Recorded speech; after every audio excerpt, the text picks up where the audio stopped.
pagi, apa kabar kalian pada pagi hari ini? Luar biasa ya, hari ini kita akan masuk dalam devotion, kita akan memuji nama Tuhan, kita akan menyembah Tuhan. Mari kita menyembah Tuhan.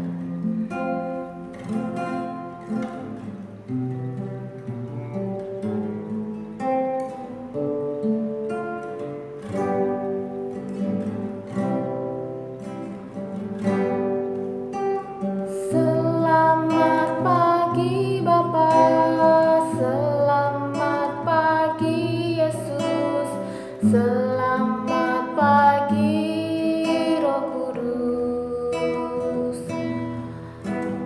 Terima kasih atas anugerah-Mu. Semalam telah berlalu, ku memuji, ku bersyukur, memuliakan nama-Mu. Allah Bapa, Putra, Roh Kudus, terima kasih. Selamat pagi Bapa.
Mari kita akan masuk dalam doa. Terima kasih Tuhan Yesus, terima kasih Roh Kudus pada saat ini ya Tuhan. Kami anak-anak-Mu berkumpul untuk devotion bersama ya Tuhan secara daring.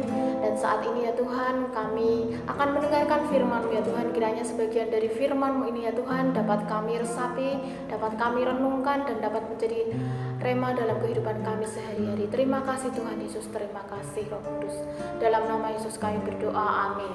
Terpujilah Tuhan Yesus Kristus. Shalom, selamat pagi anak-anak. Pagi hari ini kita mau sama-sama renungkan firman Tuhan, dan tema yang akan saya bawakan pagi hari ini berjudul Damai yang Sejati. Ayat yang diambil adalah dari Matius 5 ayat 9. Ini adalah ayat hafalan kita selama seminggu ini. Ayatnya berkata, berbahagialah orang yang membawa damai karena mereka akan disebut anak-anak Allah. Dikatakan di ayat ini bahwa orang yang berbahagia adalah orang yang membawa damai. Ya, nah, kata damai itu asal katanya dalam bahasa Yunani adalah eirene. Dalam bahasa Ibrani, shalom. Dalam bahasa aslinya, kata damai itu artinya kesehatan, kesejahteraan, kemakmuran. Pokoknya segala sesuatu hal yang baik, yang positif sifatnya. Dalam bahasa Arab, damai itu salam, yang mirip dengan shalom, yang mengatakan salam. Artinya bahwa damai itu tidak ada hal-hal yang jahat atau menyusahkan, yang ada adalah kebaikan bagi sesama. Nah, berdasarkan arti katanya, maka membawa damai itu berarti kita melakukan sesuatu, melakukan sebuah tindakan sehingga orang lain itu bisa merasakan kebaikan dari yang kita lakukan. Nah, tetapi membawa damai itu beda dengan cinta damai. Kenapa?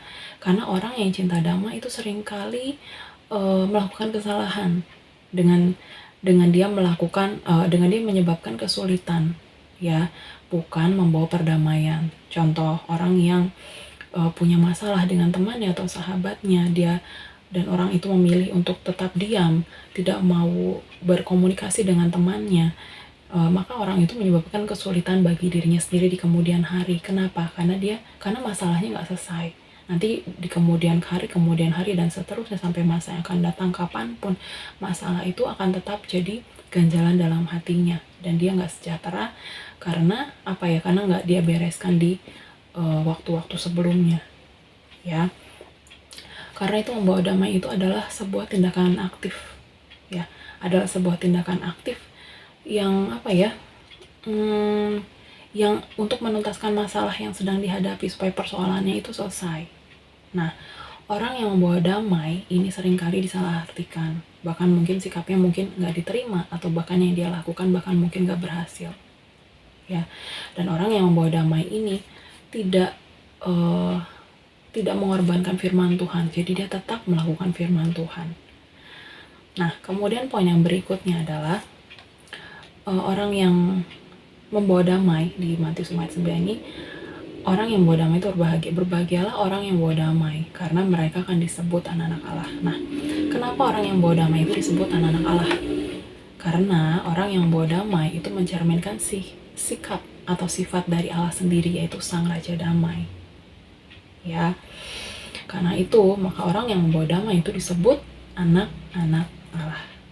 Ya, jadi yang bisa disimpulkan pagi hari ini dari renungan singkat kita adalah bahwa orang yang membawa damai itu membutuhkan sikap aktif dari kita, ya. Dan itu beda dengan cinta damai, karena tidak menyelesaikan permasalahan itu sendiri, bahkan membawa kesulitan atau permasalahan yang baru di kemudian hari. Dan yang berikutnya, orang yang membawa damai itu disebut anak-anak Allah. Kenapa? Karena mencerminkan sifat atau sifat berarti sifat dari Allah sendiri sebagai Sang Raja Damai. Ya, begitu renungan singkat pagi hari ini, supaya bisa jadi berkat buat kalian semua dan nama Tuhan Yesus dipermuliakan. Mari kita sama-sama berdoa. Terima kasih Tuhan Yesus buat pagi hari ini. Renungan singkat pagi hari ini biar boleh memberkati hidup setiap anak-anak-Mu dimanapun mereka berada. Biar kami boleh jadi anak-anak yang membawa damai, bukan cuma sekedar cinta damai Tuhan, tapi mengusahakan perdamaian itu supaya setiap permasalahan yang sedang dihadapi itu bisa segera selesai. Sekalipun mungkin kami atau anak-anak-Mu dimanapun mereka berada, pada saat mereka mengusahakan perdamaian itu, mereka boleh dijauhi atau dimusuhi banyak orang atau bahkan teman-temannya. Tapi ajar setiap kami untuk jadi terus pelaku-pelaku firman-Mu yang melakukan firman-Mu dengan taat dan setia. Terima kasih Tuhan Yesus, kami mau kembalikan segala pujian, hormat, kemuliaan hanya bagi-Mu. Kami menyerahkan setiap kegiatan aktivitas kami sepanjang hari ini. Hanya di dalam nama Tuhan Yesus Kristus kami berdoa dan mengucap syukur. Haleluya. Amin.